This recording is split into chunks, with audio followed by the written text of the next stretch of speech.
வேதத்திற்கு அடுத்தபடியாக வேத அங்கங்கள், அதையும் நேற்று அனுபவித்தோம். இன்றைய நிகழ்வில் ஆகமங்கள். ஆகமங்களில் ஸ்ரீ வைஷ்ணவ ஆகமமாக இருக்கக்கூடிய 2 ஆகமங்கள், வைகானச ஆகமம், ஸ்ரீபாஞ்சராத்திர ஆகமம் என்று 2 ஆகமங்கள். அந்த 2 ஆகமங்களில் வைகானச ஆகமத்தை நமக்காக உபன்யசிக்க டாக்டர் ஸ்ரீ எஸ் முத்து பட்டாச்சார சுவாமி எழுந்தருளியிருக்கிறார். இந்த சுவாமியினுடைய கல்யாண குணங்கள் ஒரு வார்த்தையில சொல்லி முடிக்க முடியாதபடி குணங்கள். எதுக்காக இந்த வைகானச ஆகமத்தை இந்த சுவாமி மூலமாக நாம் தெரிந்து கொள்ள வேண்டும் என்றால், சௌதஸ்மார்த்தாதிகம் கர்ம நிக்கிலம் ஏன சூத்ரிதம் தஸ்மை சமஸ்த வேதார்த்த விதே விகனசே நமஹா என்று விகனச முனிவரை நாம் ஸ்தோத்திரம் செய்கிறோம்.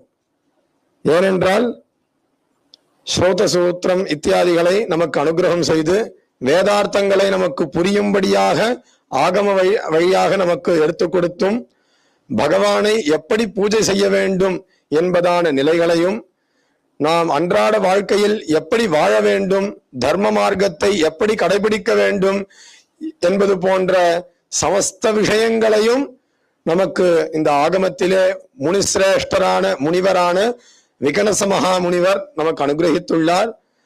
தத் வம்சீயரான அந்த வம்சத்திலே அவதரித்தவரான விகனச முனிவரினுடைய வழித்தோன்றலாக இருக்கக்கூடியவரான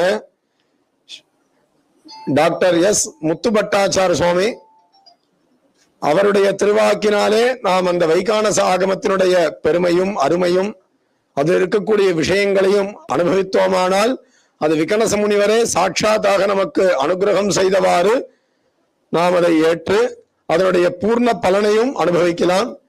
இந்த சுவாமியானவர் விவேகானந்தா கல்லூரியில் சம்ஸ்கிருத துறையில் அத்தியட்சராகவும், வைதிகத்தில் வைகானச பகவத் சாஸ்திரத்தை அனுஷ்டித்து பல திருக்கோயில்களில் பகவானுக்கு நித்தியாராதனாதி விசேஷ நித்திய நைமித்திகாதி உற்சவங்களையும் நடத்தி வைத்து பகவானுடைய கிருபைக்கும் பாத்திரமாகி அந்த பலனை நமக்கும் அனுகிரகிப்பதற்காக கல்லூரியிலும் பணிபுரிந்து வருகிறார். பல புஸ்தகங்கள் எழுதியுள்ளார், பல உபன்யாசங்கள் செய்துள்ளார். ஒரு 4-5 மாதங்களுக்கு முன்பால் மெட்ராஸ் யூனிவர்சிட்டியில் வைஷ்ணவீச டிபார்ட்மெண்டில் இவருடைய அருமையான உபன்யாசம் ஒன்று நடைபெற்றது, என்டோமெண்ட் லெக்சர். அதில் அனைவரும் வியக்கத்தக்கதான ஒரு வைகானச ஆகமத்தை ஒரு சாஸ்திரம் என்று அனைவரும் பிரமித்து போக இருக்கும் நிலையில் சுலபமாக அதை எப்படி எடுத்துச் செல்லலாம், அதை எப்படி புரிந்து கொள்ளலாம் என்கிற ரீதியிலே நமக்கு மிகவும் இவர்க்கே உண்டான அழகிய சைலியில் அனைவரும் புரிந்து கொள்ளத்தக்க வண்ணத்தில் இவர் எடுத்துரைத்தார். இவரை போன்ற மகான்கள் நமக்கு இந்த கல்லூரியில் இது போன்ற விஷயங்களை நமக்கு அனுகிரகித்து நம்மளையும் கிருதார்த்தராகி இருக்கிறார்கள். இப்பொழுது இந்த சுவாமியை வைகானச பகவத் சாஸ்திரத்தை பற்றி நமக்கு எடுத்துரைத்து அனுகிரகிக்க வேண்டும் என்று பிரார்த்திக்கிறோம். தினமும் நாம் வேதத்தில் கூறப்பட்டுள்ளதான மந்திரங்களால் சுவாமியை அர்ச்சிப்பதால், அதாவது பூஜை செய்வதால் ஆலயம் முழுவதும் புனிதத்தன்மையை அடைகின்றது என்று சாஸ்திரங்கள் கூறுகின்றன. நம்ம கோவிலுக்கு போறோம், ஆலயத்துக்கு போறோம் அப்படின்னால் எவ்வாறு புனிதத்தன்மை அடைகின்றது, அங்கு சென்றால் நமக்கு என்ன பிரயோஜனம் என்பதெல்லாம் இந்த வேத மந்திரங்களை மூலமாக கொண்டு இந்த பூஜை முறைகளை ஆலயத்தில் நாம் மேற்கொள்வதால் அவை அனைத்தும் புனிதத்துவத்துடன் கூடியிருக்கின்றது. அப்படிப்பட்டதான சுவாமியை யாரெல்லாம் சென்று பார்க்க வேண்டும், ஆலயத்துக்கு சென்று பார்க்க வேண்டும் என்று நினைக்கிறார்களோ அவர்களெல்லாம் அங்கு சென்றால் அங்குள்ளதான கோபுரம், விமானம், பலிபீடம், துவஜஸ்தம்பம், பிரதான சுவாமி, உபசன்னதிகள் அனைத்தையும் சேவித்து ஆனந்தத்தை அடைகின்றனர். அதாவது சிகரம் சிரமித்யாகு கர்ப்பகேகம் கலம் ததா மண்டபம் குக்ஷிரித்யாகு பிராகாரம் ஜானுஜங்கயோகோ பாதம் கோபுரமித்யாகு துவஜஹ ஜீவஹா சமுச்சதே. அதாவது கலசம், கோபுரம், கர்ப்பகிரகம், மணிமண்டபம், பிராகாரம், கொடிமரம் போன்றவைகள் அனைத்துமே ஆலயங்களுக்கு பிரதானமாக அங்கங்களாக சொல்லப்படுகின்றது. இவையெல்லாம் இருந்தால்தான் ஆகமம், இல்லை என்றால் அது ஆகமம் என்று சொல்ல முடியாது. அப்படிப்பட்டதான ஆலயத்துக்கு சென்றால் நமக்கு ஆனந்தமானது கிடைக்கிறது. அதனால்தான் இந்த ஆலயத்தை நாம் மிகவும் பெருமையாக பேசிக் கொண்டுள்ளோம். ஆலயம் என்கின்றதான சொல் மற்றும் ஆகமம் என்றதான சொற்களுடையதான பொருட்கள் என்னவென்றால், ஆலீயந்தே பிரளீயந்தே அஸ்மின் இதி ஆலயஹா. ஆலயம் என்பதை தமிழ்ல கோவில் என்பார்கள். அந்த மனதிற்குள்ள போய் சென்று நம்மை அதில் ஈடுபடும்படியாக செய்வது. ஆதாரே அப்படிங்கிறதான ஒரு பிரகிருதியில அச்சு வச்சோம்னா ஆலயம்னு ஆறுது. ஆலயம்ங்கிறதுனா கிரகம் என்று அர்த்தம்.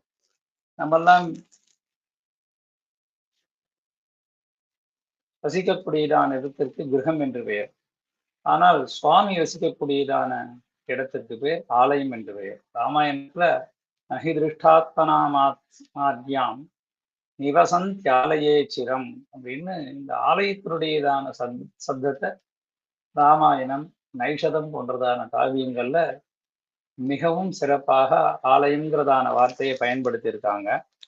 அதனாலதான் நம்ம எல்லாம் ஆலயம் என்று சொல்கிறோம். விஷ்ணுவனுடைய ஆலயம், சிவாலயம் அப்படிலாம் நம்ம சொல்லிட்டு இருக்கோம். ஆங் இது உபசர்காத்து,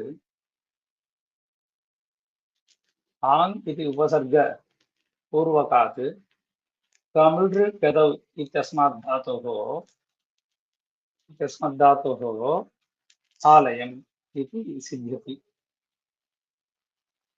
ஆலீயந்தே பிரளீயந்தே இது ஆலயஹா அப்படிங்கிறது சொன்னோம். அப்படிப்பட்டதான ஆலயத்துல ஆகமங்களானது நாம் தொடர்ந்து கடைபிடிக்கப்பட்டு வந்திருக்கின்றோம். அப்படிப்பட்டதான இந்த ஆகமத்துல ஆகம சப்தார்த்தமானது எப்படி சொல்லப்படுகின்றது? அதனால ஆசமந்தாது ஜீவாத்மானம் பரமாத்மனஹா சகாசாத்து கமயதி பிராபயதி இது ஆகமஹா. அதாவது கடைசி வரைக்கும் நம்முடையதான இந்த ஜீவாத்மாவை பரமாத்மா கிட்ட கொண்டு போய் சேர்க்கிறது அந்த ஆகமங்கள். அதனால ஆகமத்துக்கு ரொம்ப பிராதான்யமானது கொடுக்கப்பட்டு இருக்கின்றது. அப்படிப்பட்டதான அர்த்தாத்து ஞானேந்திரிய கர்மேந்திரிய விசிஷ்ட ஜீவாத்மானம் பரமாத்மனஹா சகாசாத்து கமயதி பிராபயதி இது ஆகமஹா.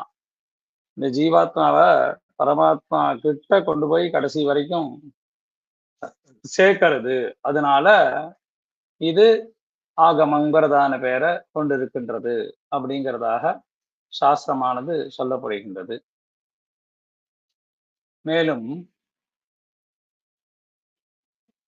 இந்த உலகத்துல இருக்கக்கூடியதான மக்கள் எல்லோரும் ராகத்வேஷத்தினால ரொம்ப சிரமப்பட்டு அனித்திய வஸ்துவில நிறைய ஆசைப்பட்டு இருக்கிறதுனால நிறைய துக்கத்தை அடைகிறார்கள். அப்படிப்பட்டதான துக்கத்திலிருந்து அவெல்லாம் வெளியில வரணும் அப்படின்னா இந்த ஆலயத்துல போய் இருக்கக்கூடியதான கடைபிடிக்கக்கூடியதான அனைத்து விசேஷமான உற்சவங்களிலும் சுவாமியினுடையதான கைங்கரியங்களையும் ஈடுபட்டால் இந்த ராகத்வேஷத்திலிருந்து இவெல்லாம் ரொம்ப சுலபமா வெளியில வந்துடலாம் அப்படிங்கிறதுக்காக தான் இந்த ஆலயங்கள்ல ஆகம சாஸ்திரத்தை எல்லோரும் தொடர்ந்து கடைபிடித்து கொண்டிருக்கின்றார்கள். இப்படிப்பட்டதான மக்கள் எம்பெருமானுடையதான தத்துவங்களையும் அவருடையதான அவதார மகிமையையும் எடுத்துரைப்பதற்காகவே இந்த ஆலயங்களுக்கு வந்து ஆலயனுடையதான பயன்களை அடைகின்றார்கள். இந்த ஆலயத்திற்கு எம்பெருமான் இருக்கக்கூடியதான திருக்கோவில்களுக்கு வருவதனால இந்த ராகத்வேஷங்கள், காமக்ரோதங்கள், மதமாச்சரியங்கள்லாம் அழிந்து அவர்கள் மிகவும் சுலபமாக நல்ல சுத்த சத்துவத்தை உடைய மனிதர்களாக ஆகிறார்கள், மிகவும் எளிமையுடன். ஸோ அதனால் இதுக்காக போய் அவர்கள் பெரிய தபஸ் பண்ண வேண்டாம். இதற்காக பெரிய போய் ஒரு அனுஷ்டானத்தை பண்ணிட்டு அவர்கள் மிகவும் கஷ்டப்பட்டு யோக அபியாசம்லாம் பண்ணணுங்கிறது தேவையில்லை. சாதாரணமாக ஒரு கோவிலுக்கு போய் அங்கு நடக்கக்கூடியதான பூஜை முறைகளிலே அவர்கள் ஈடுபட்டு கொண்டால் அவர்களுக்கு சாதாரணமாக இவை அனைத்தும் கிடைத்து விடுகின்றது என்பது சாஸ்திரமானது கூறுகின்றது. இதை ஏற்றினவர்கள் நம்மளுடையதான மகரிஷிகள். மகரிஷிகள் எதற்காக இதை ஏற்றினார்கள் என்றால், ஒவ்வொரு மனிதனுடையதான உன்னத ஸ்திதிக்கு அவன் உன்னதமாக ஆகி இந்த மக்கள் எல்லோரும் நன்மையை அடைந்து பரோபகாரங்கிறதான ஒரு புத்தியில எல்லோரும் சௌக்கியமா இருக்கணும் அப்படிங்கிறதான பரோபகாரத்துக்காக மகரிஷிகள் எல்லோரும் என்ன பண்ணினார்கள் என்றால் இது ஆகம சாஸ்திரத்தை நமக்கு எடுத்து கொடுத்தார். இந்த ஆகம சாஸ்திரமானது மந்திர திருஷ்டாரோ மகர்ஷயா அப்படின்னு சொல்லுவார்கள். மந்திர திருஷ்டாரஹா மகர்ஷயா அப்படின்னா மந்திரத்தை கண்ணால பார்த்தவர்கள், நேராக பார்த்தவர்கள், நேராக தெரிஞ்சின்றவர்கள். அப்படிப்பட்டதான மகர்ஷிகள் எல்லோரும் ஒரு சுவாமிய கோவில்ல ஆலயத்துல எப்படி அர்ச்சனை பண்றது அப்படிங்கிறத மிகவும் சிறப்பாக எடுத்து கூறுகிறார்கள். அந்த வழியை நமக்கு வகுத்து கொடுத்தவர்கள் மகரிஷிகள். இந்த ஆகம வழிமுறையிலே வைஷ்ணவ பிரிவில் 2 பெரும் பிரிவுகள் உள்ளன. அந்த 2 பெரும் பிரிவுகளிலே ஒன்று ஸ்ரீ வைகானச ஆகமம், மற்றொன்று ஸ்ரீ பாஞ்சராத்திர ஆகமம். பாஞ்சராத்திர ஆகமத்தை பற்றி உங்களுக்கெல்லாம் ஏற்கனவே சொல்லியிருக்கிறார்கள். இது அடுத்த வரக்கூடியதான சொற்பொழிவிலே அவர்கள் எடுத்து கூறுவார்கள். இந்த சொற்பொழிவிலே வைகானச ஆகமத்தின் அதனுடையதான முக்கியமான விசேஷ சில அம்சங்களை நாம் இப்பொழுது காண்போம். ஸ்ரீமன் நாராயணனை அர்ச்சிப்பதற்காகவே ஏற்பட்டது இந்த வைகானச பகவத் சாஸ்திரம், வைகானச ஆகமம் என்று கூறுவர். விகனசருக்கு அனைத்து சாஸ்திரங்களையும் உபதேசித்து இந்த அர்ச்சை முறையையும் உபதேசித்தவர் ஸ்ரீமன் நாராயணன் ஆவார்.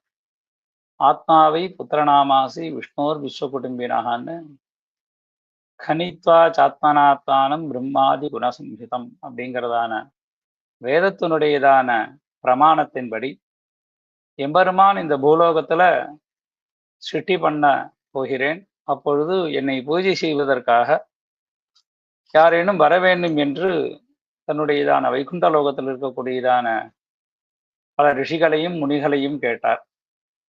ஆனால் அவர்கள் யாரும் ஒப்புக்கொள்ளாததால் தன்னுடையதான மனதிலிருந்து ஒரு முனியை சிருஷ்டி செய்தார். அவர்தான் ஸ்ரீமத் விகனசர். அந்த முனியை சிருஷ்டி செய்து அவருக்கு சர்தகோடி பிரமாணதா 1.5 கோடி பிரமாணம் இருக்கக்கூடியதான வைகானச ஆகமத்தை உபதேசம் செய்து வேதாந்தங்களையும் அவருக்கு உபதேசம் செய்து நீ நைமிசாரண்யத்தில் சென்று தபஸை செய்வாயாக, நான் ஸ்வயம்புவாக பல க்ஷேத்திரத்துல நான் அவதாரம் செய்யும் பொழுது அங்கு வந்து என்னை நீ ஆராதனை செய்ய வேண்டும் என்பதற்காக அவரை நைமிசாரண்யத்துக்கு அனுப்பிச்சு வைத்தார். அந்த நைமிசாரண்யத்துக்கு சென்றவுடன் அங்கு பல ரிஷிகள் அத்ரி, புலஸ்தியர், புலகர், கிருது, வசிஷ்டர், அத்ரி, ருகு, கஷ்யபர், மரீச்சி போன்றதான ரிஷிகள் எல்லோரும் அவர்களுக்கு சிஷ்யர்களாக ஆகி இந்த சிஷ்யர்களுக்கு அனைத்து விதமான சாஸ்திரங்களையும் அவர் போதித்தார். அப்படி போதித்து இந்த வைகானச பகவத் சாஸ்திரத்தின் மூலமாக எம்பெருமானை இவ்வாறெல்லாம் ஆராதிக்க வேண்டும் என்பதை முக்கியமாக 4 ரிஷிகளுக்கு எடுத்து கூறினார். அவர்கள் அத்ரி, பிருகு, கஷ்யபர், மரீச்சி என்பதாக. இந்த 4 ரிஷிகளும் வைகானச சாஸ்திரத்தை இந்த பூலோகத்துல எல்லோருக்கும் சொல்லிக் கொடுத்தார்கள். விகனசருக்கு பிறகு வைகானச மகாசாஸ்திரம் சர்வ வேதேஷு உத்ருதம் சர்வ வேதார்த்த சாரபூதம் அப்ரதர்க்கியம் அனிந்திதம் வைதிகைஹி உபசேவிதம் விஷ்ணோஹோ ஆராதனம் சர்வபூத ஹிதார்த்தாய சாப்த பிரமாணம் அவலம்பிய விஷ்ணுனா விகனசோக்தம் விகனசः அத்ரிணா பிருகுணா கஷ்யபேன மரீச்சிச்ச சதுர்லக்ஷ பிரமாணம் புரோக்தம். 1.5 கோடி சாஸ்திரத்தை இந்த 4 ரிஷிகளுக்கு உபதேசம் செய்தார். இந்த 1.5 கோடி கிரந்தமானது மிகவும் விசாரமா இருக்குன்னு சொல்லிட்டு இந்த 4 ரிஷிகளும் சேர்ந்து 4 லட்ச கிரந்தங்களாக சுருக்கி நமக்கெல்லாம் இந்த வைகானச பகவத் சாஸ்திரத்தை கொடுத்திருக்கார்கள். இந்த வைகானச பகவத் சாஸ்திரத்தை அத்ரி மகரிஷி பண்ணினது 88,000 கிரந்தங்கள். பிருகு மகரிஷி 64,000 கிரந்தங்கள் பண்ணியிருக்கிறார். கஷ்யப மகரிஷி 64,000 கிரந்தம் பண்ணியிருக்கிறார். மரீச்சி மகரிஷி 1,84,000 கிரந்தங்கள் பண்ணியிருக்கின்றார்கள்.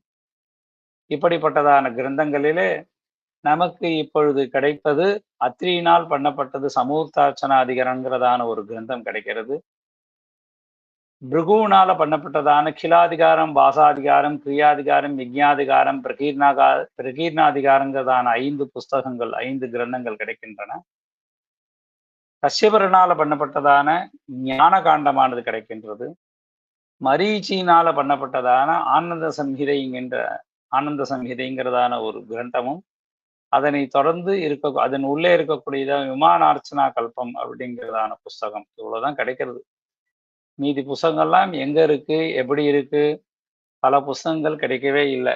இப்ப இந்த புஸ்தகத்தின் அடிப்படையில் தான் இந்த வைகானத பகவத் சாஸ்திரமானது இன்றளவிலும் பலவிதமான திவ்ய தேசங்களிலே கடைபிடிக்கப்பட்டு வருகின்றது.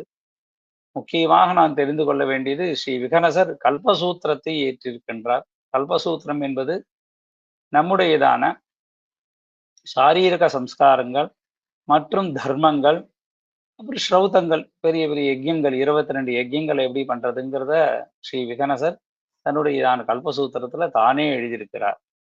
அப்படிப்பட்டதான இந்த உயர்ந்த மகாசாஸ்திரமான ஸ்ரீ வைகானசத்துல சகுணே பிரம்மணி புத்திம் நிவேசிய பஸ்யாத் நிர்குண பிரம்மமாசிரித்ய மோக்ஷே நித்தியம் யத்னம் குர்யாத் இதி அப்படின்னு சாஸ்திரத்துல என்ன சொன்னார். இந்த பூலோகத்துல நம்ம மனதுல எம்பெருமான நிலை நிறுத்தி அந்த எம்பெருமானுக்கு பலவிதமான உபச்சாரங்கள்லாம் செய்து எம்பெருமானுக்கு அர்ச்சை செய்து நாம் மோட்சத்தை அடைய வேண்டும் என்பது மிகவும் சுலபமான வழி. கலியுகத்துல மனசை கட்டுப்படுத்துங்கிறது ரொம்ப கஷ்டம். ஏன்னா டிஸ்ட்ராக்ஷன், நிறைய தடங்கல்கள்லாம் நமக்கு வந்து கொண்டே இருக்கும். பொதுவாக எடுத்துக்கும் போல இப்போ கோவிலுக்கு போறேன்னு சொன்னாலே இன்னைக்கு போக வேண்டாம், நாளைக்கு போய்க்கலாம் அப்படின்னு யாராவது சொல்லுவான். ஃப்ரெண்டு அழிச்சுன்னு போயிடுவான். இது மாதிரிலாம் இருக்கக்கூடியதான தடைகள் நிறைய இருக்கும். அதை பண்ண விடாது. அதனால என்ன பண்ணணும்னு சொல்லி சொன்னார். கலியுகத்துல அதையும் மீறி கண்டிப்பாக நாம் இன்று இந்த சேவையை எம்பெருமானுக்கு செய்ய வேண்டும் என்று நாம் செய்தால் அப்பொழுதுதான் நமக்கு அந்த விதமான ஒரு பலனானது கிடைக்கின்றது என்று சாஸ்திரம் கூறியிருக்கின்றது. அதனால்தான் இந்த கலியுகத்துல சகுணே பிரம்மணி புத்திம் நிவேசிய சகுண பிரம்ம ஆராதனத்தை அதுல புத்தியை செலுத்தி அதுல நம்ம உயர்ந்த தன்மையை அடைய வேண்டும், உயர்ந்த ஸ்தானத்தை அடைய வேண்டும். அதனால சாதாரணமான மனிதன் கூட சகுணாராதனம் என்று சொல்லக்கூடியதான இந்த பிரதிமாராதனத்தை, அதாவது உருவ வழிபாட்டை கண்டிப்பாக செய்ய வேண்டும் என்று ஸ்ரீ வைகானசமானது கூறுகின்றது. அப்படிப்பட்டதான இந்த சகுண பிரம்ம உபாசனமானது ஸ்ரீ வைகானசத்துல பிரதிமாராதனம் அப்படிங்கிறதான ஒரு தலைப்புல மிகவும் சிறப்பாக சொல்லப்படுகின்றது. இந்த பிரதிமாராதனமானது எல்லோருக்கும் மிகவும் சிறப்பாக கடைபிடிக்கக்கூடியதான சாஸ்திரமானதால் இதில் கிரியாபாதம், சரியாபாதம், யோகபாதம், ஞானபாதம் என்று 4 விதமான பாகங்களில் இந்த அரிய தத்துவ விஷயங்களானது நமக்கெல்லாம் கிடைக்கின்றது. சரியாபாதத்துல கர்ஷனாதி பிரதிஷ்டாந்தம், பிரதிஷ்டாதி உற்சவாந்தம், உற்சவாதி பிராயச்சித்தாந்தம்னு எல்லா விஷயத்தையும் இந்த சரியாபாதத்துல சொல்லுகிறார்கள். கிரியாபாதத்துல முன்பு சொல்லப்பட்டவைகளுக்கு மந்திரங்கள் எல்லாம் விநியோகங்கள் எப்படி செய்யறது அப்படிங்கிறது கிரியாபாதத்துக்கு சொல்லுகிறார்கள். அடுத்தது யோகபாதம். மூலமாக எம்பெருமானுக்கு ஞாசங்கள் செய்வது, எம்பெருமானுக்கு யோகத்தின் மூலமாக இந்திரியங்களை கட்டுப்படுத்தி ஞாசாதிகளை செய்து சுவாமிக்கு எவ்வாறு அர்ச்சை செய்வது அப்படிங்கிறத கூறுவது யோகபாதம். ஞானபாதத்திலே இந்த அர்ச்சையால் மோட்சமானது எப்படி கிடைக்கின்றது? கேவலம் எம்பெருமானை பூஜை செய்வதாலே மோட்சம் கிடைக்கிறது. எம்பெருமானை போய் அர்ச்சிப்பதாலே பூஜை மோட்சமானது கிடைக்கின்றது. அர்ச்சகருக்கு மட்டுமல்ல, யாரெல்லாம் வந்து சேவிக்கிறார்களோ அவர்களுக்கும் இந்த மோட்சமானது கிடைக்கிறது அப்படிங்கிறத மிகவும் சிறப்பாக இந்த சாஸ்திரமானது எடுத்து கூறுகின்றது. பிருகுனுடையதான கிலாதிகாரத்துல சொல்றச்சே என்ன சொல்றாருன்னா, சம்சாராசிரம நிஷ்டானாம் புருஷானாம் விஜானதாம் இகச்சாமுத்ரஜ ஹிதம் யதேஷ்ட பலதாயகம். சுவாமியை பூஜை பண்றதுனால உனக்கு என்ன கிடைக்குதுன்னு கேட்டார். இந்த லோகத்திலையும் சரி, மேல் லோகத்திலையும் சரி, உனக்கு வேண்டுகின்றதான யதேஷ்ட பலதாயகன், நீ மோட்சம் வேணும்னா உனக்கு மோட்சத்தை கொடுப்பார் உன்னுடையதான வாழ்வின் முடிவில். உடனே மோட்சம்னாக்க யாரும் பூஜை பண்ண மாட்டான். அப்ப இந்த லோகத்துல நீ சௌக்கியமா இருக்கணும், எனக்கு இன்னைக்கு இந்த பொருள்லாம் வேணும்னு சொல்லி கேட்டான்னா உங்களுக்கு அதெல்லாம் கிடைக்கும். அதனால அப்படிப்பட்டதான சகலம் சர்வசம்பூர்ணம் சாகாரம் அபிதீயத்தே சக்ஷுஷோஹோ பிரீதி ஜனனம் மனசோ ஹிருதயஸ்ய. சரி, கோவில்ல போய் ஆலயத்துல போய் சுவாமி நமஸ்காரம் பண்றோம் அப்படின்னா என்ன கிடைக்குதுன்னா, சக்ஷுஷோஹோ பிரீதி ஜனனம் மனசோ ஹிருதயஸ்ய. பார்க்கறதுக்கு அழகு கிடைக்குது, மனசுக்கு ஒரு நிம்மதி கிடைக்கிறது. அது இந்த ஆலயங்கள்ல பூஜை பண்ணக்கூடியதான எம்பெருமானாலதான் கிடைக்கிறது.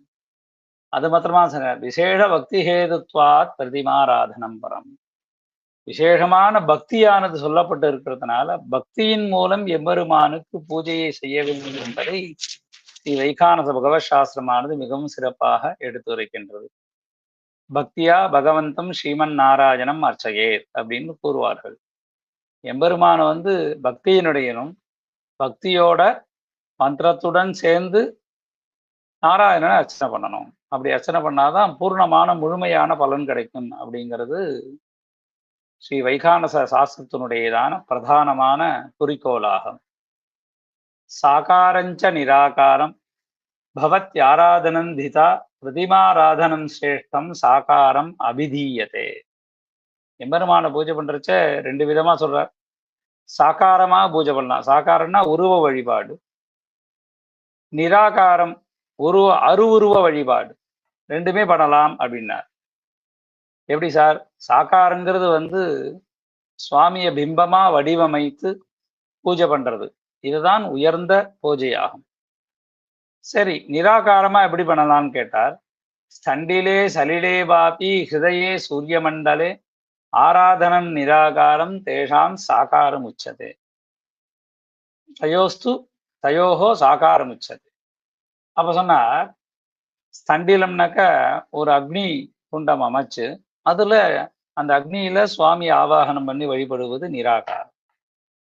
சலிலே ஒரு கும்பத்துல ஜலத்தை வச்சு அந்த கும்பத்துல சுவாமி ஆவாகனம் பண்ணி வழிபடுவது அது நிராகாரம். அப்புறம் ஹிருதயே, அந்த காலத்துலலாம் ரிஷிகள் எல்லாம் ஹிருதயத்துல சுவாமியை வச்சு பூஜை பண்ணி ஹிருதயத்திலேயே தன்னுடைய ஹிருதயத்தில் இருக்கக்கூடியதான எம்பெருமானுக்கு பலவிதமான சேவைகளை செய்திருக்கிறார்கள். அதுவும் வந்து ஹிருதயே. அப்படி இல்லைன்னாக்கா அப்படி ஆராதனை பண்ணலாம் சுவாமியை. அப்படி இல்லைன்னா சூரிய மண்டலே, சூரிய மண்டலத்தில் இருக்கக்கூடியதான சூரிய நாராயண பெருமாளின் படி அந்த சூரிய நாராயண உபாசனை செய்து பூஜை பண்ணலாம். சூரிய மண்டலே, இதெல்லாம் நிராகாரம் சொன்னார்.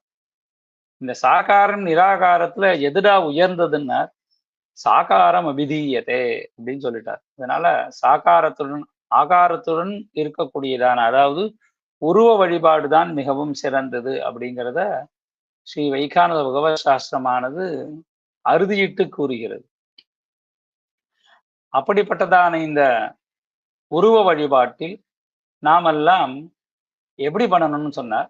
இதுக்கு பிரமாணம் எங்க இருக்குன்னு சொல்லி கேட்டார். பல சாஸ்திரங்கள் குறித்து மானுஷாச்சாத்மனாச்சாகம் கிராமே கிராமே கிரகே கிரகே பும்சி பும்சி பவிஷ்யாமி தாரு லோக சிலாமயா அப்படின்னு சொன்னார். பகவான் சொன்னார் மகாபாரதத்துல, இந்த மனுஷ பிறவி மாதிரியே ஒரு கிரகத்திலும் ஒரு வீட்டிலும் ஒரு கிராமத்திலும் நான் மறுபடியும் மறுபடியும் பிறக்கப் போகின்றேன். அது எப்படின்னு கேட்டான்னு சொல்லி சொன்னார். ஒண்ணு தாரு லோக ஷிலாமயான்னு சொல்லிட்டார். தாருன்னாக்க மரத்தினால, இந்த காலத்துலலாம் வந்து சுவாமியினுடையதான உருவத்தை மரத்தினால பண்ணி, அதை வச்சு அது சுவாமிக்கு உபச்சாரங்கள்லாம் பண்ணி அப்படிதான் வழிபட்டு கொண்டு இருந்தார்கள். இப்ப கூட திருக்கோவிலூர் வைகானசர் கோவில், திருக்கோவிலூர்ல போய் பார்த்தீங்கன்னாக்கா அந்த சுவாமி வந்து மரத்தினால் பண்ணப்பட்ட சுவாமி. முன்னாடி இருக்கக்கூடியவர் பஞ்சலோக விக்கிரகம், பின்னாடி இருக்கக்கூடியதான கலர் வர்ணங்கள் தீட்டப்பட்டு இருக்கக்கூடியதான அந்த சுவாமியானவர் மரத்தினால ஆனவர். அதே மாதிரி கும்பகோணம் பக்கத்துல வானமுட்டி பெருமாள்னு ஒருத்தர் இருக்கார். கோழிக்குத்திங்கிறதான ஒரு ஊர்ல. அங்க போய் பெரிய பெருமாள் அஜானுபாகுவா இருப்பார். பார்த்தீங்கன்னா பெருசா இருப்பார். அந்த சுவாமியை போய் பார்த்தீங்கன்னாக்க தாரு மரத்தினால பண்ணப்பட்ட பெருமாள். அதுக்கு கலர் அடிச்சு அதுக்கு வஸ்திரங்கள்லாம் சாத்தி அந்த சுவாமியை வச்சு இன்னைக்கும் வழிபட்டு இருக்கா. அது நம்மளால ரொம்ப நாள் பயன்படுத்த, அதை நம்மளால சரியானபடி அதை நம்ம பக்குவம் பண்ண முடியல, பாதுகாக்க முடியல அப்படிங்கிறதுக்காக அவர்கள் என்ன பண்ணினார்கள், ஸ்வதா ரூபமாக பண்ணினார்கள். உள்ளுக்குள்ள மூங்கில் சிப்பிலாம் வச்சு ஸ்வதை, அதாவது இந்த சுண்ணாம்பு கலவைகள்லாம் போட்டு சேர்த்து அதுக்கு மேல கார்பாசங்கிறதான பஞ்சு துணியினால மூடி அதுக்கு வர்ணங்கள் சாத்தி சௌதாபேரமாக இருந்தது. அதை வழிபட்டார்கள். அப்படி அந்த ஸ்ரீவில்லிபுத்தூரிலே வடமகாதான சுவாமி என்று சொல்லக்கூடியதான வடபெருங்கோயிலுடையான் இப்படி சொதாரூபமாக தான் இருக்கின்றார். அந்த சுவாமியும் நம்ம ரொம்ப நாள் அதை நாம் பாதுகாப்பது மிகவும் சிரமமாக இருக்கின்றது என்பதற்காக அவர் என்ன பண்ணாருன்னா, ஷிலா பேரமாக அடுத்தது சிலையை ஒரு கல்லிலே வடிவமைத்து அதை கோவிலை எழுந்தருளை செய்து அதை பூஜை பண்ணுவது, அதுக்கு ஆவாகனாதிகள் செய்வது அப்படின்னு சொல்லி சொன்னார்கள். அப்படிப்பட்டதான இந்த உருவ வழிபாட்டிலே அர்ச்சாவதார ரூபேன லோகேஸ்மின் சதுரானன அவதாரம் கரிஷ்யாமி ஹ்ரியா லக்ஷ்மியா சமன்விதா சுரூபா பிரதிமா புரோக்தா சோபனா திருஷ்டிகாரிணி மனோகரா பிரசன்னாச்ச மாமகி சில்பிச்சோதிதா அப்படின்னு சொன்னார். இப்ப அர்ச்சாவதார ரூபேன லோகேஸ்மின் சதுரானன அவதாரம் கரிஷ்யாமி பிரியாலக்ஷ்மியா சமன்விதா அப்படின்னு சொல்லி சொன்னார். அதனால அர்ச்சாவதாரமாக இந்த பூலோகத்துல நான் எழுந்தருள போகிறேன். அப்படிப்பட்டதான் இந்த அர்ச்சாவதாரத்துல லக்ஷ்மியுடன் கூடி இருக்கக்கூடியதான் இந்த அர்ச்சாவதாரத்துல நீங்க என்ன ஆராதனை பண்ணுங்கோ அப்படின்னு சுவாமி ஆக்கியிட்டார். அதன்படி இந்த அர்ச்சாவதாரமான இந்த பூலோகத்துல நடைபெற்றது. சுரூபா பிரதிமா புரோக்தா சோபனா திருஷ்டிகாரிணி மனோகரா பிரசன்னாச்ச மாமகி சில்பி சோதிதா. என்னுடையதான உருவத்தை அழகாக வடிவமைத்து மனோகரா பிரசன்னாச்ச, மனதுக்கு இனிமையாக இருக்கணும். அந்த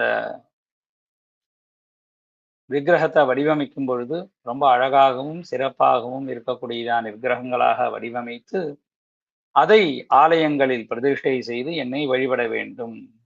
பேரைர் மந்திரை விதானேன பக்தியாச்சாவாகனே கிருதே பக்தானுகம்பயா தேவகா பிம்பம் வியாப்தீவ திஷ்டதி. அதனால அந்த பேரத்தை ஆலயத்துல பிரதிஷ்டை செய்து மந்திரத்தின் பூர்வமாக, மந்திரத்தின் மூலமாக பிரதிஷ்டை செய்து அந்த சுவாமியை வழிபட்டால் நமக்கு அனைத்தும் கிடைக்கின்றது. பக்தானுகம்பயா தேவகா பிம்பம் வியாப்தியைவ திஷ்டதி அப்படின்னு சொன்னார். மந்திரத்தின் மூலமாக அந்த சுவாமிக்கு ஆவாகனாதிகளை செய்து அந்த ஆவாகனத்தின் மூலமாக எம்பெருமானை நாம் அர்ச்சித்து அந்த எம்பெருமானுக்கு இந்த எம்பெருமானை வழிபட்டு பிரார்த்தனை செய்தால் அந்த எம்பெருமான் நம்மை காப்பாற்றுகின்றான் என்று இந்த வைகானச பகவத் சாஸ்திரமானது சொல்லுகின்றது. சுரூபாம் பிரதிமாம் விஷ்ணோஹோ பிரசன்ன வதனேக்ஷணாத் கிருத்வாத்மன பிரீதிகரின் சுவர்ண ரஜதாதிபிகி தாமர்ச்சயே தாம் பிரணமே தாம் ஜபே தாம் விஜிந்தயேது விசத்தியபாஸ்த தோஷஸ்து தாமேவ பிரம்மரூபிணி. அழகான உருவத்தை, எம்பெருமானுடைய உருவத்தை வடிவமைத்து அந்த சுவாமியினிடத்தின் பிரீத்தியாக கிருத்வாத்தன பிரீத்திஹரிம் சுவர்ண ரஜதாதிபி, தங்கத்தினால கூட பண்ணலாங்கிறார் எம்பெருமான், இல்ல வெள்ளியினால பண்ணலாம்னு சொல்றாரு. அப்படி இல்லைனால உலோகங்கள்னால பண்ணலாம். அப்படி பண்ணி தாம் அர்ச்சையே, அந்த எம்பெருமான நீ தினந்தோறும் பூஜை பண்ணணும். தாம் பிரணமேத், அந்த எம்பெருமான நமஸ்காரம். தாம் ஜபேத், அந்த எம்பெருமான சிந்தனை செய்து அந்த எம்பெருமானிடத்தில் நீ உன்னுடையதான கோரிக்கைகள் எல்லாம் சொல்லு. விஷத்தியபாஸ்த தோஷத்து தாமேவ பிரம்மராபின்னு. உடனே என்ன பண்ணுவார்னார், உன்னுடைய குறையெல்லாம் கேட்டுட்டு உனக்கு என்ன செய்யணுமோ அதை செய்யணும் அப்படிங்கிறதுக்காக அந்த எம்பெருமானே உனக்கு அந்த பிரம்ம ரூபமாக மாறி உன்னை பிரம்ம ரூபமாக ஆக்கி விடுவார், அப்படின்னா மோட்சத்தை கொடுப்பார் அப்படின்னு சாஸ்திரங்கள் சொல்லியிருக்கு. விசுத்தி யோக சம்சித்தியைஹி சிந்தியத்வாத் அந்தராத்மனா அர்ச்சாவதார சர்வேஷாம் அதிகாரோ நிரங்குசா. சரி, இப்படிப்பட்டதான் இந்த அர்ச்சாவதாரத்துல ஏதாவது கட்டுப்பாடு இருக்கா? இவாதான் வழிபடணும், இவா வழிபடக்கூடாது அப்படிங்கிறதான கட்டுப்பாடு இருக்கான்னா, அர்ச்சாவதார சர்வேஷாம் அதிகாரோ நிரங்குசா அப்படின்னு சொல்லிட்டார். அர்ச்சாவதார விஷயத்துல யாரு வேணா வந்து வழிபடலாம். அதனால இவதான் பண்ணணும், இவா வழிபடணும், இவா வழிபடக்கூடாது அப்படிங்கிறதெல்லாம் ஒரு கட்டுப்பாடு கிடையாது. யாரு வேணா வழிபடலாம். அர்ச்சாவதார சர்வேஷாம் அதிகாரோ நிரங்குசான்னு இந்த ஆலயத்தை வந்து எம்பெருமான யாரு வேணா வழிபட்டு புண்ணியத்தை அடையலாம், மிகவும் சுலபமான புண்ணியத்தை அடையலாம். சரி, இப்படி சுலபமான புண்ணியம் எப்படி சார் கிடைக்கிறது எனக்கு அப்படிங்கிறத சொல்றார். தத் ஆராதனேன சம்சாரார்ணவ நிமக்னஹா ஜீவாத்மா பரமாத்மானம் நாராயணம் பஷ்யதி. தினந்தோறும் போய் சுவாமிய வழிபடுறோம். அந்த வழிபடுறதுனால நம்ம பாபங்கள்லாம் நம்மளை விட்டு போய் அந்த எம்பெருமானிடத்துல லயிச்சு இந்த ஆத்மாவானது நாராயணன்னா யாரு, மகாவிஷ்ணுன்னா யாரு அப்படிங்கிறத அந்த ஆத்மா வந்து போய் பார்க்கறதாம். சோபி அப்புனராவிருத்திகம் திவ்யலோகம் பிராபயதி அப்படின்னு சொன்னார். அந்த நாராயணனை பார்த்தோன்னே இந்த ஆத்மாவானது இந்த ஆத்மாவுக்கு தன்னுடையதான வாழ்க்கையின் முடிவில் மோட்சமானது கிடைக்கிறது. எம்பெருமான போய் தினந்தோறும் சேவிக்கிறதுனாலேயே மோட்சம் கிடைக்கிறதுன்னு சொல்லிட்டார். அந்த எம்பெருமானுக்கு அர்ச்சனை பண்ணா மோட்சம் கிடைக்காம விட்டுருமா? எல்லாத்துக்கும் கிடைக்கும். அதனால அப்படி உயர்ந்ததான இந்த சாஸ்திரத்தை அவர் இவ்வாறு சொல்லுகின்றார். பிரகீர்ணாதிகாரத்துல சொல்றார். தஸ்மாத் சர்வ பிரயத்னேன பக்தியா பரமயா யுதா சமூர்த்தாராதனம் குர்யாத் நான்யதா முக்தி மா புனியாத். எம்பெருமான ஆலயத்துல போய் நம்ம வழிபடலைன்னா நமக்கு கண்டிப்பா முக்தியே கிடையாது கலியுகத்துல. இதுதான் மிகவும் எளிமையான வழின்னு சொல்லிட்டார். நீ போய் இதற்காக வந்து தபஸ் இருக்க வேண்டாம், இதுக்காக பெரிய விரதங்களை நீ செய்ய வேண்டாம். நீ என்ன பண்ணலாம்னு சொன்னார், கோவில்ல போய் பேசலாம். அதனால அப்படிப்பட்டதான இதனால நமக்கு என்ன கிடைக்கும்னார், மோட்சமானது கிடைக்கிறது. தேனீவ பக்தியா வைகுண்டம் சகசா சுயமேவா லபதே தத்ததன்னாசி நதெய்வம் கேசவாத்தரம். எம்பெருமானுடையதான அனுகிரகத்தினால எம்பெருமான் கோவில்ல போய் சுவாமியை தரிசனம் பண்றதுனால உனக்கு ரொம்ப சுலபமாக மோட்சமானது கிடைக்கிறது. ஸோ நதெய்வம் கேசவாத்தரம். இந்த கேசவனை தவிர்த்து இந்த பூலோகத்துல வேற யாருமே கிடையாது. அப்படிப்பட்டதான இந்த இதை நீங்க அடைகிறோம் அப்படின்னு சொல்லி இந்த சாஸ்திரமானது மிகவும் சிறப்பாக தன்னுடையதான விஷயத்த சொல்றது. பொதுவாக மக்கள் எல்லோரும் வைகானச சாஸ்திரத்தின்படி நிறைய கோவில்கள்லாம் இருக்கின்றது, திவ்ய தேசங்கள் எல்லாம் இருக்கின்றது. ஓங்கிடும் வேங்கடம் மாலிருஞ்சோலை உத்தமர் கோயிலும் விண்ணகர் காஞ்சி உத்திர மேருவும் சீகாழி மல்லை சித்திர கூடமும் சீர்தர்ப்ப சயனம் இத்தரை மீதிலே எத்தனை கோயில்கள் இத்தகர் விகனசர் வித்திட்ட ஆகமம் நித்தமும் சிறந்திர நீள்புகழ் பெற்றுள்ள அத்தனை குந்தக அடியோங்களாகிட அப்படின்னு திருவேங்கடம் திருப்பதி வந்து வைகானச ஆகமத்தின்படி இருக்கின்றது. திருமாலிருஞ்சோலை மதுரை வைகானச ஆகமத்தின்படி இருக்கின்றது. நம்முடையதான காஞ்சிபுரத்திலே வைகுண்ட வாச பெருமாள் வைகானச சாஸ்திரத்தின் இருக்கின்றது. அதே மாதிரி குணசீலம் எம்பெருமான், அதே போன்று சித்திரக்கூடத்திலே இருக்கக்கூடியதான கோவிந்தராஜ பெருமாள், தில்லை நடராஜர் கோவில் உள்ளுக்குள்ள ஒரு கோவில் இருக்கு. அது வந்து வைகானச கோவிந்தராஜர் சன்னதிங்க பேரு. அதே மாதிரி ஒப்புளியப்பன் கோவில் வைகானச சன்னதி. குணசீலம் திருச்சி அருகிலே இருக்கக்கூடியதான குணசீலம்.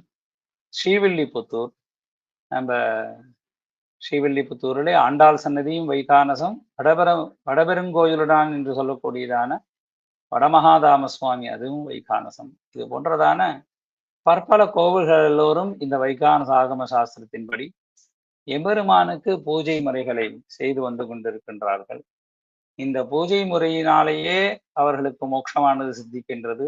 அவர்களுக்கு மட்டுமல்ல, அந்த கோவில்கள் யாரெல்லாம் இந்த எம்பெருமானை தரிசனம் பண்ணுகின்றார்களோ அவர்களுக்கெல்லாமே மோட்சம் கிடைக்கின்றது என்பதாக இந்த வைகானச பகவத் சாஸ்திரமானது மிகவும் சிறப்பாக தன்னுடையதான விஷயத்தை அனைவருக்கும் இந்த உலக க்ஷேமத்துக்காக சர்வபூத ஹிதார்த்தாய சாப்த பிரமாணம் அவலம்பிய. ஏன்னு கேட்டார், ஏன் சாப்த பிரமாணம் சொன்னார்னு கேட்டார், வேதத்தையே பிரதானமாக கொண்டிருக்கின்றது. வைகானச சாஸ்திரத்துல எதை எடுத்தாலும் மந்திரம், மந்திரம் இல்லாமல் எதுவுமே கிடையாது, வேத மந்திரங்கள் தான். அதனால வைகானச பகவத் சாஸ்திரமானது ஸ்வத பிரமாணம், தானே பிரமாணமா எடுத்து. பாஞ்சராத்திரத்துக்கு ஆளவந்தார் வந்து ஆகம பிராமாணின்னு ஒரு புஸ்தகத்தை ஏற்றினார். அதுக்கப்புறம் தான் பாஞ்சராத்திர ஆகமமானது பிரமாண சாஸ்திரமான ஆச்சு. ஆனால் வைகானச சாஸ்திரம் அப்படி இல்லை, வேதத்தை கொண்டு இருப்பதால் இதுவே ஸ்வதகா தானே பிரமாண சாஸ்திரமா ஆயிடுச்சு, வேற எதையும் போய் கேட்கல. அப்படிப்பட்டதான இந்த வைகானச சாஸ்திரத்துல மோக்ஷஸ்வரூபமானது எப்படி இருக்குன்னு சொல்றார். சம்சார பந்தன வாசனான் முக்திஹி மோக்ஷா. சம்சாரத்திலேருந்து விடுபடுறது தான் மோட்சம். அதை சொல்றார். ததபி சமாராதன விசேஷா சதுர்வித பதாபாத்திஹி. அவனுடையதான மெரிட்டுக்கு தகுந்த மாதிரி 4 லோகங்கள், 4 ஸ்டெப் சொல்லப்படுகின்றது. சாலோக்கியம், சாமீபியம், சாரூபியம், சாயுஜ்யம் இது. ஸோ முதல் ஸ்டெப் வந்து ஆமோத பிராப்திஹி சாலோக்கியம், முதல் ஸ்டெப்பு. அதுக்கு மேல 2வது ஸ்டெப்பு பிரமோத பிராப்திஹி சாமீபியம், 3வது ஸ்டெப்பு சம்மோத பிராப்திஹி சாரூபியம், மேல டாப் லெவல்ல இருக்கு வைகுண்ட பிராப்திஹி சாயுஜ்யமிதி. அதனால சாயுஜ்ய பதவிய, மோட்ச சாம்ராஜ்யத்தை அடையிறது வைகானசர்களுக்கு உயர்ந்ததான இடம். அதை சொல்றார். தச்ச நித்யானந்தம் அமிர்த ரசபா நவது. அங்க என்னடா கிடைக்கும்னார், உனக்கு வந்து எப்பொழுதும் ஆனந்தமே கிடைக்கும், அமிர்தம் சாப்பிட்டது மாதிரியே இருந்துட்டே இருக்கும். சர்வதா திருப்திகரம், ரொம்பவுமே மனசுல மகிழ்ச்சியோட இருந்துட்டு பரமாத்மனா நித்திய நிஷேவனம் பரஞ்சோதிஹி பிரவேசனம். எம்பெருமானுக்கு கூடயே இருந்துட்டு அவருக்கு என்னென்ன கைங்கரியெல்லாம் பண்ணுமோ பண்ணிட்டு நீ சந்தோஷமா இருப்ப. அவர் கூட 2 கலந்து விடுவேன். தத்விஷ்ணோ பரமம் பதம் சதா பஷ்யந்தி சூரயா இது ஸ்ருதி. அதனால இப்படிப்பட்டதான உயர்ந்த கதிய அடைவதற்கு பகவந்தம் நான்யதா பிராப்னோதி இது விஞ்ஞாயத்தை. அப்படிப்பட்ட எம்பெருமான் அடைவதற்கு வேற வழியே கிடையாது. இந்த வைகானச பகவத் சாஸ்திரத்தின்படி ஆலயங்கள்ல எம்பெருமான பிரதீட்சை செய்து ஆலயத்துல போய் அவர்கள் பண்ணக்கூடியதான அந்த பூஜை முறையிலே நாமும் ஈடுபட்டு கொண்டு நம்மை அர்ப்பணித்து கொண்டு பலவிதமான கைங்கரியங்களை பண்றதுனால நமக்கு இந்த பூலோகத்துல இருக்க அனைத்து விதமான சௌகரியங்களும் இன்பங்களும் கிடைத்து நம்மளுடையதான வாழ்நாள் முடிவலிலே கடைசியில் நமக்கு மோட்சமும் கிடைக்கிறது அப்படிங்கிறத சொன்னது இந்த வைகானச பகவத் சாஸ்திரம். அப்படிப்பட்டதான இந்த பகவத் சாஸ்திரத்துல நாமெல்லாம் ஈடுபட்டு இதை கடைபிடிக்கக்கூடியதான ஆலயங்களுக்கு சென்று நாமெல்லாம் அந்த எம்பெருமானை சேவித்து அனைத்து விதமான நன்மைகளும் அடைவோமாக என்று கூறி என்னுடையதான உரையை முடித்துக் கொள்கின்றேன். இங்கு பேசுவதற்கு எனக்கு வாய்ப்பளித்ததான Sankara arts and science college principal, secretary, coordinators, இந்த சம்ஸ்கிருத டிபார்ட்மெண்ட்ல இருக்கக்கூடியதான ப்ரொஃபஸர் அனைவர்களுக்கும் என்னுடையதான தன்யவாதங்களை தெரிவித்துக் கொள்கின்றேன். லக்ஷ்மி வல்லப சங்கல்ப வல்லபாய மகாத்மனே ஸ்ரீமத் விகனசே பூஜாத் நித்யஸ்ரீர் நித்யமங்கலம்.